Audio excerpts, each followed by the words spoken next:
স্বপ্ন যদি সত্যি করতে হয় তবে প্রয়োজন সাহস, পরিশ্রম ও ধৈর্যের। আর সেই সত্যিকারের উদাহরণ গড়তে চলেছেন পূর্ব বর্ধমান জেলার পানাগড়ের যুবক সায়ন ব্যানার্জি। ছোটবেলা থেকে তার স্বপ্ন ছিল সাইকেল চালিয়ে দার্জিলিং ভ্রমণ করা। অবশেষে সেই স্বপ্ন পূরণে পথের যাত্রী হয়েছেন তিনি। সায়নের এই ভ্রমণের পিছনে রয়েছে তার স্কুলের প্রিয় ফিজিক্সের শিক্ষক, বন্ধু বান্ধব ও সিনিয়র দাদাদের অগাধ সমর্থন। Good morning everyone.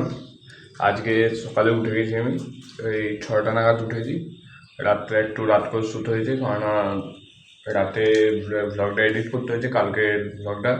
আর আমি এইখানে আপলোড করছিলাম, কিন্তু এখানে নেটওয়ার্ক ইস্যু এত খারাপ, ওই জন্য আমি বাইরে বেরিয়ে, এখান থেকে এই জোনটার থেকে বাইরে বেরিয়ে আমি দেন আপলোড করবো ভিডিওটা।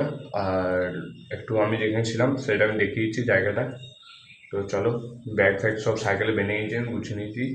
আর খালি এই লাগেজটা আছে আমার, এটা সাইকেলে হ্যান্ডেল আছে, চশমাটা পরবো আর ওইটা গলায় নেবো, দিয়ে বেরিয়ে যাবো। ব্যাস, রুমটা গুছিয়ে দিয়েছি।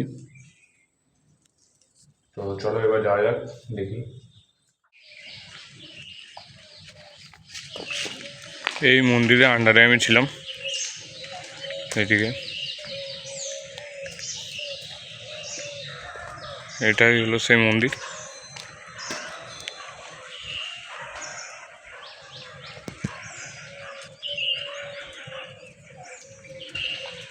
এদিকে আশ্রম আছে।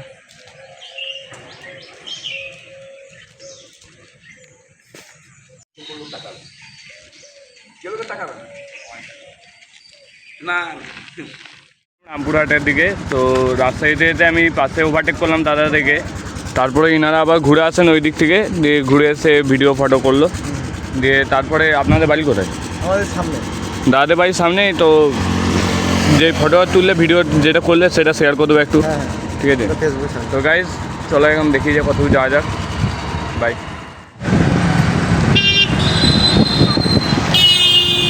তারাপীঠ ক্রস করলাম, আর সামনেই দাদার সঙ্গে গল্প করতে যাচ্ছি। আর এই দোকান নিলে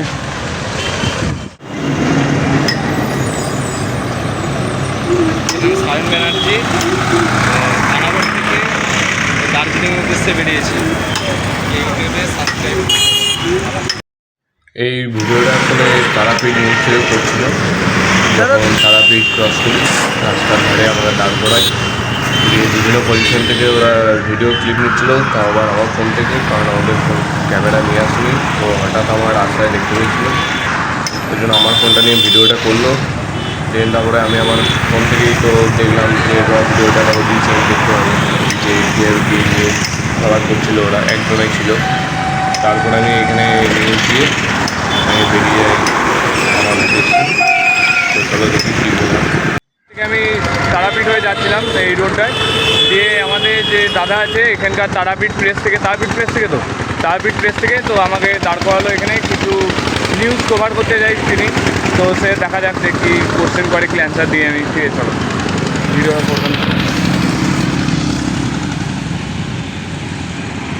আমি পানাগড় থেকে, পূর্ব বর্ধমান ডিস্ট্রিক্ট, পানাগড়। সাইকেল নিয়ে উদ্দেশ্যে রওনা দিয়েছি, সেই নিয়ে কী বলবো?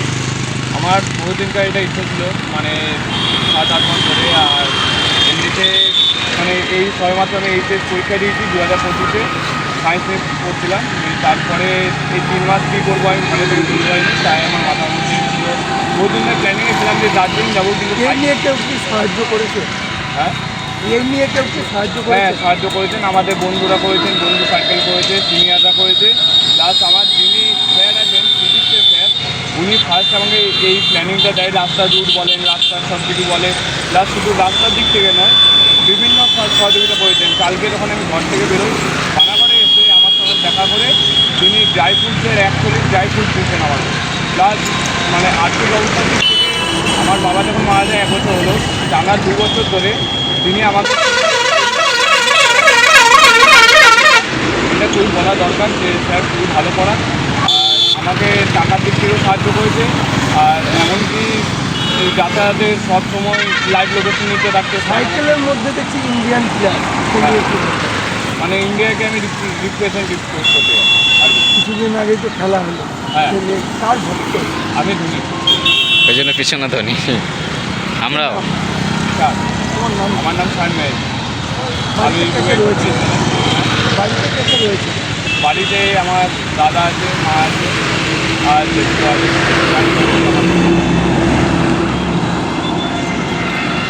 এখন কতদূর যাবে ওই? এখন আমার যা মাথায় চলছে যে এখান থেকে সোজা দার্জিলিংয়ে রওনা হবো, কিন্তু মাঝখানে দিকে দার্জিলিংয়ে কোথায় যাবে? দার্জিলিংয়ে যাবো। দার্জিলিংয়ে থাকবো 5-6 দিন, দিয়ে তারপরে আবার ব্যাকে চলে আসবো।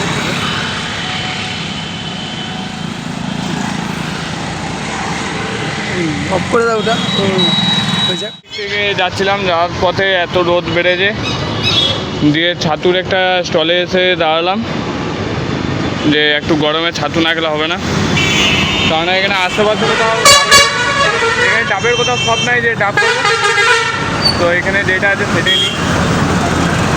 আর মাত্র এখান থেকে 36 কিলোমিটার যেতে হবে, তারপরে ওইখানে গিয়ে রেস্ট করবো দুপুরে, দিয়ে দেন বিকালে বেরোবো আবার। তো ঠিক আছে।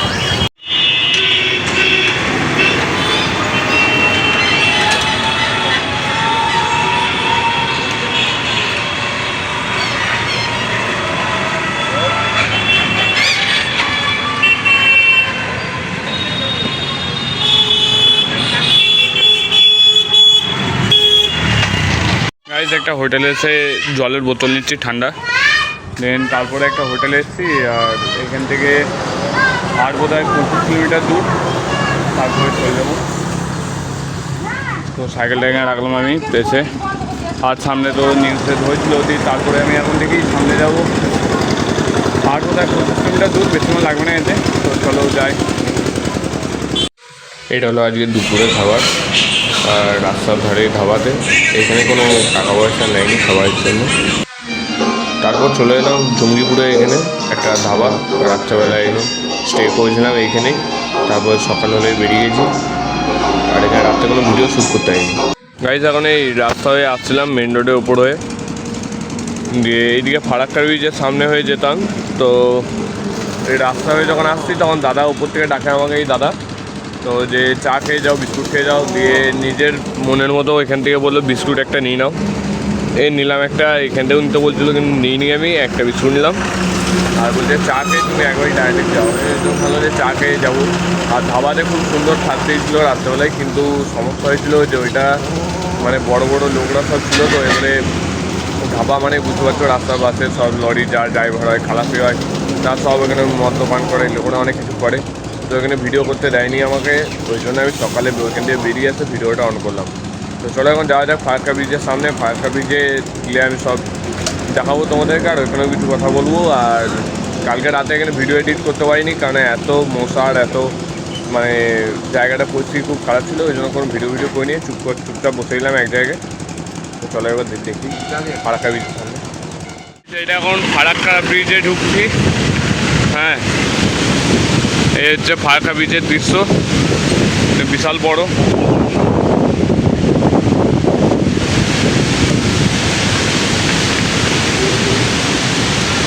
এখন এক হাতে সাইকেল চালানো যাবে না, কারণ লরি ফরি সব আসছে। তো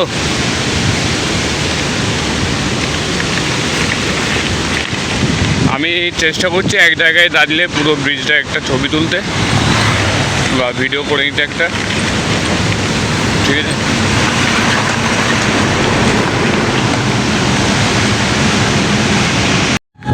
গাইস এতক্ষণে ফারাক্কা ব্রিজ বেরোলাম, মানে প্রায় অনেক কিলোমিটার ফারাক্কা ব্রিজটা লম্বাই।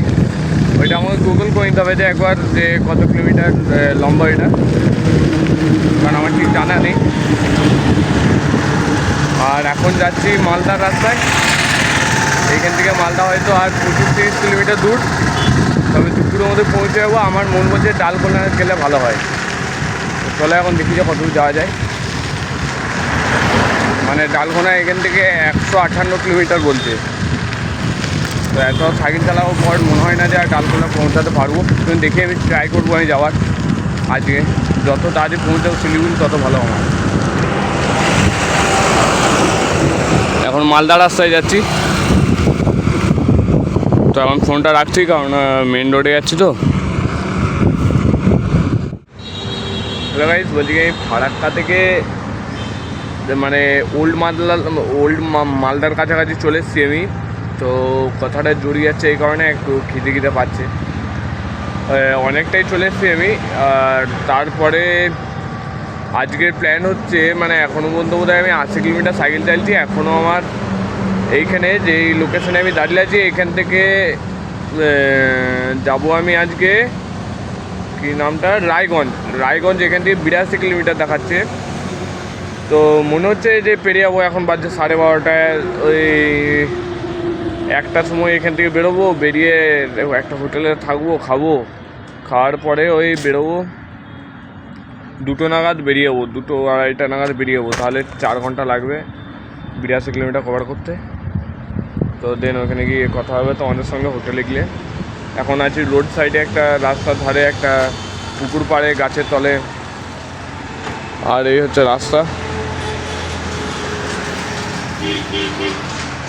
এইদিক হয়ে এলাম, এইদিক হয়ে পুরো এইদিকে যাবো, আপনার এইদিকে পুরো এইদিক হয়ে চলে যাবো সোজা। তো দেখা হচ্ছে ওইখানে গিয়ে। তো বাই। ওয়েদার প্রায় সন্ধ্যা হয়ে এলো, বেলা ফুরিয়ে গেল, ঠিক কালকের মতনই। কালকে যেমন ফেঁসে গেছিলাম, তো আজকে তো সেরকম ফাঁসিনি, কারণ একটা জায়গা জানা আছে আমার, যে রায়গঞ্জ এখানে গেলে আমি পৌঁছে যাবো, ঠিক একটা স্টে করে নেবো পার্মানেন্ট।